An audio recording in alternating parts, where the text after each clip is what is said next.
Ladies and gentlemen, the Court of Public Opinion has made a decision.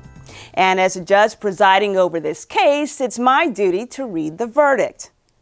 Ramika Vincent Leary, you've been charged with 2 counts of media illiteracy. Now, after careful observation of your media viewing habits, it occurs to me that you are not aware of your poor media choices. Don't you realize that these choices have impacted you negatively? And of course, we cannot really evade the issue about how they've impacted your family and your close friends as well. So with that said, I'm placing you under house arrest for 1 week. While there, I want you to take a long, hard look in the mirror and chew on this. How have you assessed your media viewing habits? And in terms of media literacy, what are you going to do to change the tide? Interesting food for thought, right? Well, on that note, this court is adjourned until sentencing. Whoa, wait a minute. That woman looks a lot like me. Now, I know this isn't an episode of The Twilight Zone. Ashton Kutcher, come out wherever you are. This has to be an episode of Punk'd. The audacity of that judge to try to read me like a book? Well, just as a boxer faces an opponent in the ring, I'm going to take her down in 2 rounds.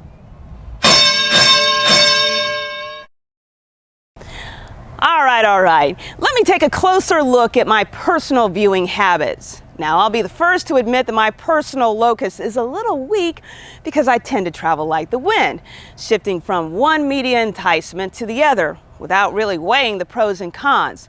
So let me give you the rundown. When I wake up in the morning, I grab my iPhone and I immediately go to TMZ.com to check out all the latest celebrity gossip. Then I head over to Bravo Television to find out what's happening in the latest installments of the Real Housewives franchise.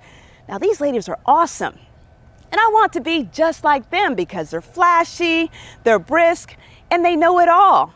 Seriously, for them, it's all about the Benjamins and about the bling. I learned that from watching them on Real Housewives. Gee, they really have it made. Some people say I'm mean and inconsiderate, but I just laugh because I figure it must be their problem. Now, my mom told me that once I started watching that television, reality television that is, for countless hours, that I started to change. She said her once sweet daughter has now become cold as ice. Well, I beg to differ. In school, my teachers have been writing me up for lying, trashing rooms, and cheating. Well, of course, those are things that I've learned from reality television. And my guidance counselor tells me that if I don't wake up and change my ways, that I'll probably not get into a good, respectable college. My response? Whatever. Ladies and gentlemen, court is back in session. And I have to say, Ramika Vincent Leary, I am very disturbed by your lack of remorse. Our hidden cameras captured you during this week at home, and we uncovered some disturbing information. You accessed real bad media content, very scary, violent, using your iPhone and your iPad. Every day, on average, 12 hours, you were holed up in your room. Not a good thing. You really don't have any concept about how these bad media choices are impacting you and the ones you love, meaning your friends and family. You really need to get wiser regarding your media choices. Remember, media literacy is a continuum. You need to turn this situation around. You're living in a time warp. You can make a change, but the choice is yours.